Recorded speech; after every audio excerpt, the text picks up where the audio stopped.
امریکہ نے 2021 کے بعد پہلی بار متحدہ عرب امارات میں اپنے سفیر کی باضابطہ تعیناتی کی تصدیق کر دی۔ امریکی محکمہ خارجہ نے متحدہ عرب امارات کے لیے 2021 کے بعد سفیر کی باضابطہ تعیناتی کا اعلان کرتے ہوئے بتایا کہ مارٹینا اسٹرونگ نے رواں ہفتے اپنے فرائض منصبی کا حلف اٹھا لیا ہے۔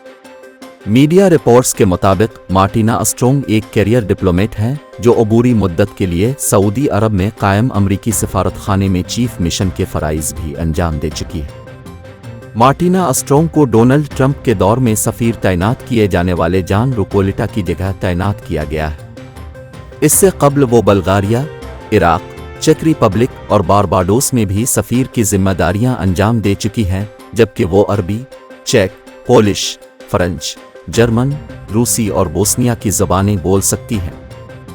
متحدہ عرب امارات میں تعینات امریکی سفیر نے اپنے بیان میں کہا کہ ہمارا مضبوط تعاون ہمارے ممالک کے ساتھ اہم ترجیحات، مشترکہ تحفظ اور استحکام کے لیے نزدیکی تعلق کی عکاسی کرتا ہے۔